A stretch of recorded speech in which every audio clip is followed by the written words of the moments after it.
Shalom, selamat pagi. Untuk mendengarkan firman Tuhan, marilah kita berdoa. Kasih karunia dan damai sejahtera dari Allah Bapa kita dan dari anaknya Tuhan Yesus Kristus kiranya menyertaimu sekalian. Amin. Ayat harian untuk kita pada hari ini Sabtu 9 April 2022 tertulis dalam surat 1 Timotius pasal 1 ayat 5. Tujuan nasihat itu ialah kasih yang timbul dari hati yang suci, dari hati nurani yang murni, dan dari iman yang tulus ikhlas. Saudara-saudari yang dikasihi oleh Tuhan Yesus Kristus, sebuah nasihat pastilah sudah pernah kita terima, atau bahkan kita juga sudah sering memberikan nasihat kepada orang lain. Pada prinsipnya, nasihat adalah sesuatu yang bisa membuat seseorang itu lebih baik, hidupnya lebih aman, atau supaya dia selamat.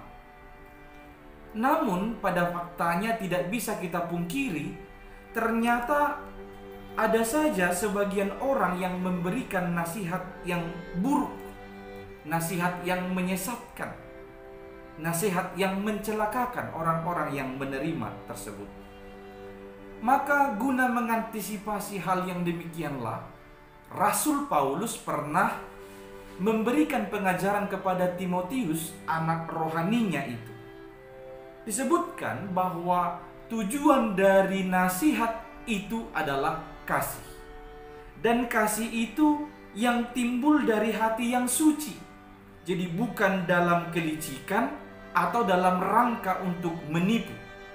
Dan kasih itu yang timbul dari hati nurani yang murni.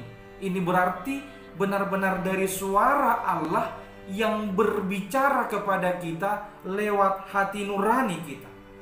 Dan terakhir disebutkan dari iman yang tulus ikhlas hanya kepada Tuhan Yesus Kristus. Jadi tidak menyimpang dari kebenaran Injil atau dari kebenaran Allah. Setiap nasihat yang kita berikan itu. Hal ini sangat penting disampaikan oleh Rasul Paulus, karena pada saat itu di tengah-tengah jemaat yang ada di Efesus yang dipimpin oleh Timotius, terdapat ada banyak orang-orang yang memberikan nasihat, tetapi nasihatnya sesat atau menyesatkan. Mereka lebih sibuk kepada dongeng-dongeng dan silsilah-silsilah, bukan kepada kebenaran Injil itu sendiri. Saudara-saudari yang dikasihi oleh Tuhan Yesus Kristus, demikian juga pada hari ini, hati-hatilah terhadap nasihat yang menyesatkan. Dan waspada juga kamu memberikan nasihat atau nasihat yang menyesatkan orang lain. Nasihat yang salah, yang mencelakakan orang lain. Pastikanlah nasihat itu menunjukkan kasih yang timbul dari hati yang suci, dari suara Allah di hati nurani kita yang murni, dan dari iman yang tulus hanya kepada Tuhan Yesus Kristus, sumber kebenaran itu. Amin. Kita berdoa. Terima kasih ya Tuhan, firman-Mu pada pagi hari ini.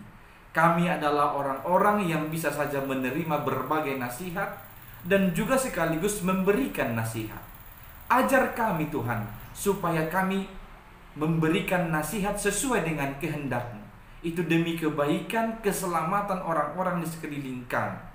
Jauhkan kami ya Tuhan dari nasihat-nasihat yang salah dan yang menyesatkan serta mencelakakan. Tapi biarlah kasih, tapi biarlah nasihat itu berawal atau timbul dari kasih yang suci, dari hati yang suci, dari hati nurani yang murni, dan dari hati yang tulus ikhlas. Hanya kepercayaan, kebenaran padamu saja. Ya Tuhan, bimbinglah kami supaya dapat hidup dalam nasihat yang benar itu. Hanya di dalam nama anak-Mu Yesus Kristus kami berdoa kepadamu. Amin.